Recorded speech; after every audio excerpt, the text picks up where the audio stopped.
Messi, Ronaldo, Bale, Vini, Salah. Over the years, there's been wingers who come through and completely redefine the position. But it wasn't Bale's speed that made him stand out. It wasn't Ronaldo's shooting or Neymar's flair that made them so good. You see, I spent years breaking down every world-class winger, breaking down each tiny detail of their game, trying my best to answer the question everyone has. How do they get so good? So at 16, I made it my life's mission to discover the truth behind elite wingers. How can I get to this level? I'd be lying if I said it was easy, but after trying and failing again and again and again, I finally figured it out. And not long after, my discovery helped me sign to a professional club. So in this video, I'm revealing it all. The skills, training,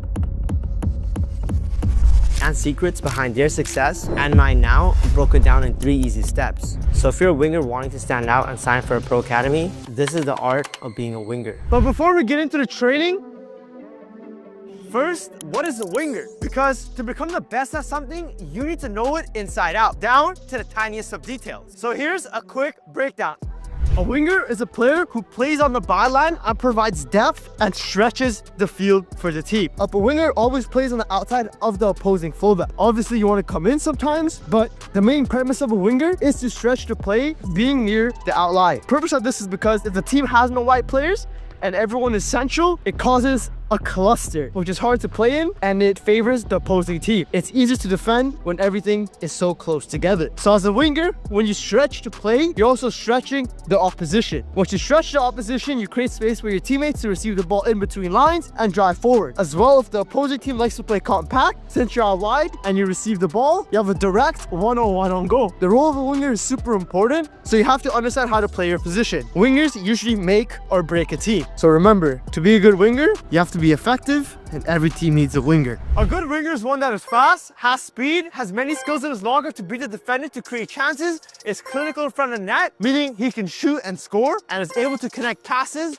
to combine and go forward. Wingers are more creative players. The reward to risk ratio is very high, meaning you have the freedom to take more risks. Because if you beat the player, you have a chance to score on goal, and that is your role: assists and scoring, creating chances. Because even if you were to lose the ball, you still have your defense back, ready to defend. So do not be afraid to take chances and go forward. Engage in 1v1s and be yourself. Be creative. You see, defending as a winger is kind of tricky, but still remember you have defensive responsibilities. A lot of people think you could just hang around on the outer third just because you're a forward, but that's not the case. Every professional team expects you to defend, and if you're unwilling to defend, you're not going to get rostered. Every player defends on the field. Yes, you may not be directly involved in the back line, but you still have to defend. See, in the game, you're only gonna have the ball for a couple minutes throughout the whole game. Most of the game is played without the ball. As a winger, yes, you're in the final third, but you still have to press, cover, and balance. So say the ball's on the other side, you're gonna be tucked in so the team doesn't threat a ball through, and it's through on goal. Because if you don't and you're caught out, there's a big gap in between, and if the other team's winger receives inside, he can comfortably turn and take the team on. Or he can bounce, connect, and you're through. So remember, you still have defensive responsibilities. Now that the basics are out of the way, there's one more thing wingers need to know before they can get into the training. As a winger, your role is to facilitate the wing, but you're playing in unison with your fullback. So if your fullback has the ball and he's central, you're gonna wanna be out wide to provide width. You're gonna wanna play on the outside of the fullback, play it, because if I receive the ball here, I can engage in a 1v1. Out of the ball on the side and your fullback is tucked in, staying wide forces the other fullback to be aware of you. Because if I make that run behind, I'm through. You don't want to tuck in because when you tucked in, you compact the field, which is what the other team's defense wants you to do. Always out wide, ready to receive. So when the other team's fullback steps, he creates space in behind. If you play it, I'm through. So remember to time your run. When your fullback takes up the wide area, naturally, you can tuck in and show to receive inside. You don't need to be out wide here. Remember, you're playing in unison with your fullback. If he goes out wide, you could tuck in. If he's more inside, then you need to show out wide. There's always someone needing to show in the outer channels to stretch your defense to create space. If your center back's on the ball and your fullback's out wide and you're inside, you're gonna show feet to receive the ball. Here, you can either receive feet or make that run in behind. Remember, everything is situational. Because a winger is more than just goals and assists. First, you must know your position inside out. So let me explain some tactical secrets you need to understand before you play another game. The fastest way I discovered to improve your game IQ is by learning from the best of the best. To further understand the position, you need to watch game films to develop your understanding of the game. You'll learn where to be in different scenarios in game. Defending, attacking, going forward, pressing from the front, ball on the other side, or where should you be positioned in defense? Where should you be positioned in the offense to get the ball to go forward? What are some key triggers to press, go forward, specific runs to make, so on and so forth. To further develop this tactical intelligence, this is why we watch pro players play, because they're the best at what they do, and by us watching how they move, we get a better understanding of what we should have done in specific game scenarios. Watching film depends on a few things. One, which position your team plays. For example, if I'm a winger in a 4-3-3, I wouldn't watch a game film of a winger in a 3-4-3, because a winger in that formation would make different runs, he would press in a different way, and that's going to be feeding me wrong information. Because you got to understand football is a team sport. So for you to better understand how to play in your team's formation, you need to watch game film directly correlated to your team's formation. You need to find teams that play your team's formation and look at specific players in your position. For example, some wingers that you should look at are Gabriel Martinelli, Riyad Mahrez when he used to play for Man City, Raheem Sterling is very tactically intelligent, Leroy Sané is out of this world when he used to play for Man City and even still at Bayern Munich. Michael Olise as well, and the list goes on forever. You can find these full games on YouTube directly for 100% completely free. When you're watching these games, make sure you're stopping, taking notes, and understanding why they're making each specific play. Also look at the player, what they do off possession, not always on possession or when their team has the ball. Look at how they defend. Look at what runs they make and try to understand the purpose of each and every move. Watch film for at least 45 minutes, and once you're done, visualize yourself in those scenarios, making those specific runs, those movements as if you're that professional player. This helps me retain that information, so when I go into a real game, I remember the movement, I replicate it to give me that edge against my opponents. And that's how I've developed my game to stand out. This is super important. So now you know what a winger is and how to play there, you need to become world class. So let me introduce you to the training I follow. The training I follow every day at 16 to help me become a world-class baller at an MLS academy. Because to become world-class, you need a training class to take your game to the next level. Monday, ball mastery. Everyone knows that wingers need to be the techiest on the field. Whether that's to win 1v1s, hold the ball, or just do this. And ball mastery is where you unlock that. So Monday's session is working on exactly that. The first exercise is the L drag. Drag it back, creating a mini U. This is to build direct on-ball confidence. Using different parts of the foot, getting comfortable, manipulating the ball with all parts of the foot. Next is V cuts. Cut the ball in a V with a single foot and then alternate in between. But when you go fast, technique does get ruined a bit, so just be aware of that. You can add a cone to make it a bit more challenging. I'll drag, come back up. Again, we're forming a U. Cones are perfect for V cuts because then now you're actually doing it with the right technique and pulling it away. Next, inside touch, step over. Inside touch, step over, exit. Inside touch, step over, exit. This is a stationary 1v1 move that Ronaldo uses a lot. Make sure you look at the hips as well. The right technique is super important, and we want to reinforce that. So in the game, we naturally do it to manipulate and beat the defender. Next is the double step over, which is another step over variation. Really good to get comfortable with the step over because it's a very highly used 1v1 move, and once you get good at it, you can beat defenders in all areas of the field. Last ball mastery exercise is the core turn. Touch, cut it back.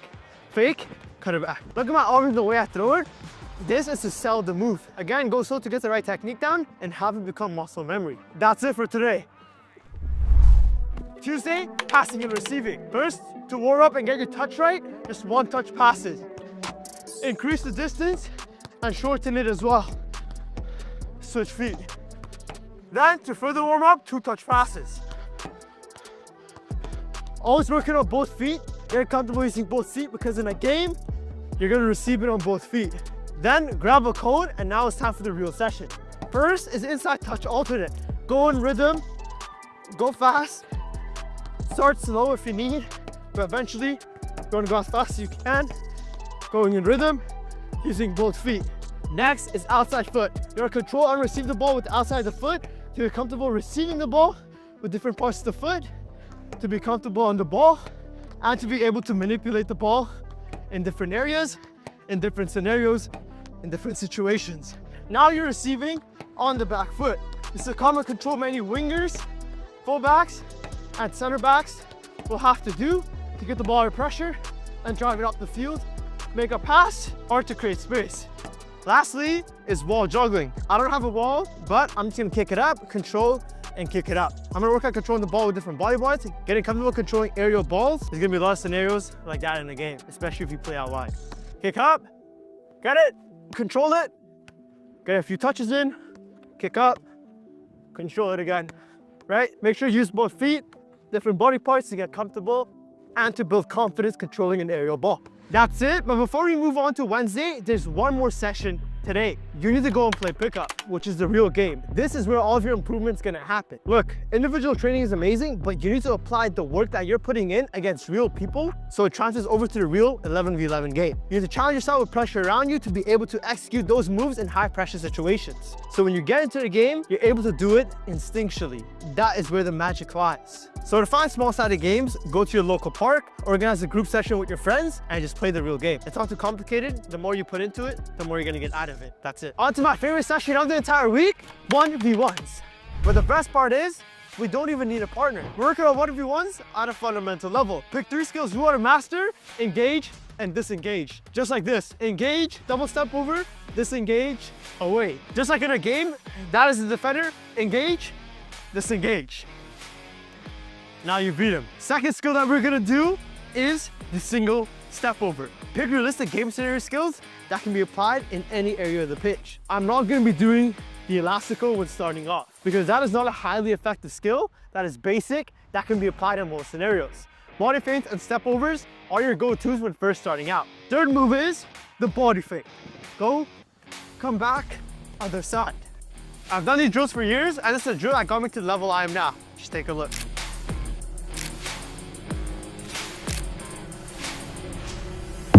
Okay, now Thursday session may feel familiar because we're going to do Tuesday session again. Let me explain. To master a skill, you need to consistently repeat the same action over a period of time. So that's why today's session is the same as Tuesday's.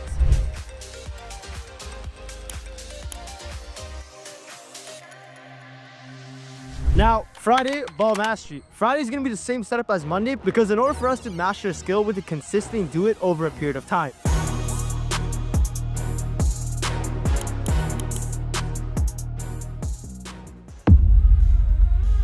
Saturday, game day.